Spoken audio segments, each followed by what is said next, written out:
Hello guys, आज का हमारा टॉपिक है इंडिया एंड कोल्ड वॉर, यानी कि भारत और शीत युद्ध। गाइस, इससे जो क्वेश्चन बनता है वो ये बनता है कि शीत युद्ध के दौरान भारत की क्या भूमिका रही। What was the role played by India during the cold war period in world politics. So guys, इसमें हम आगे की तरफ बढ़ते हैं। शीत युद्ध के दौरान भारत ने विश्व राजनीति में एक बहुत ही महत्वपूर्ण, एक अहम भूमिका निभाई थी। India played a big important role in world politics during cold war.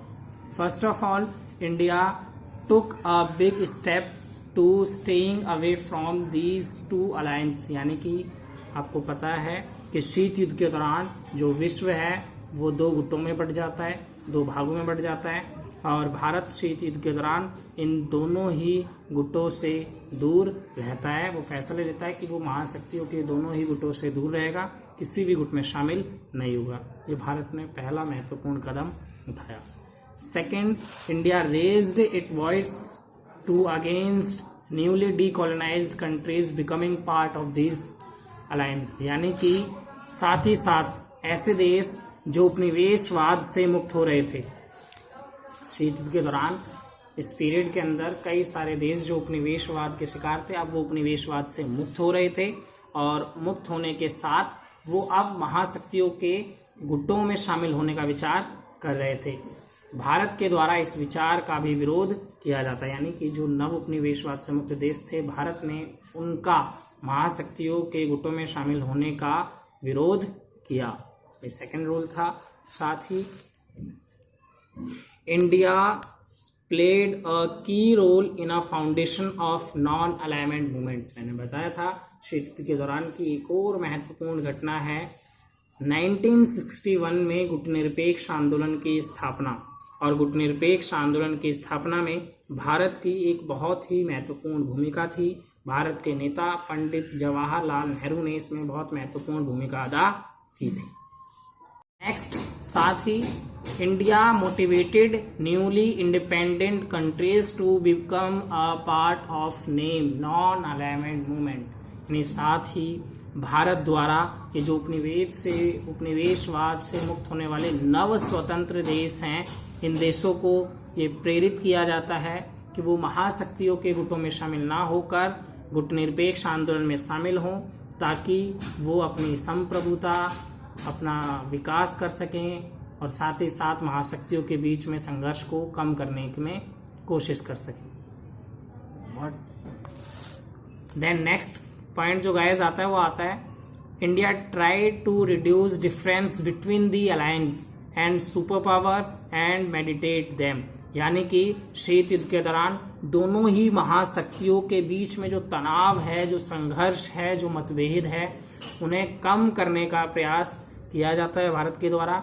और साथ ही साथ भारत ने उनके बीच मध्यस्थता की भूमिका निभाई, ताकि ये तनाव, ये संघर्ष कोई रक्त रंजित वास्तविक युद्ध का रूप ना ले ले। Now next topic is nuclear treaties, यानी कि परमाणु संधियां। शीत युद्ध के दौरान दोनों ही महाशक्तियों ने परमाणु हथियारों को सीमित करने के लिए कई संधियां की। उन ट्रीटीज के बारे में हम यहाँ पढ़ेंगे, जिसमें सबसे पहले आती है LTBT, यानी कि लिमिटेड टेस्ट बैन ट्रीटी, सीमित परमाणु परीक्षण संधि। ये संधि क्या कहती है? This treaty banned nuclear weapons test in the atmosphere, in outer space and under water.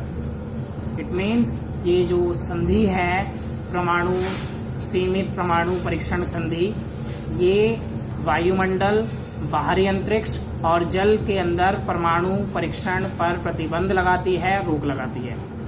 LTBT signed by USA and USSR in Moscow on 5 August 1963 and entered into force on 10th October 1963, यानी सीमित परमाणु परीक्षण संधि 5 अगस्त 1963 को America और Soviet संघ के द्वारा इस पर साइन किए जाते हैं, और ये संधि 10 अक्टूबर 1963 को लागू हो जाती है।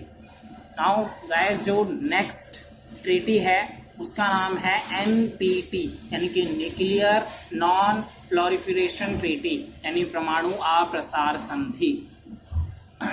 वट इट सेज, ये कहती है this treaty allowed only nuclear weapons states to have nuclear weapons and stop other to acquire them. यानी परमाणु अप्रसार संधि केवल परमाणु शक्ति संपन्न देशों को ही परमाणु हथियार रखने की अनुमति देती है और बाकी देशों को ऐसे हथियार हासिल करने से रोकती है।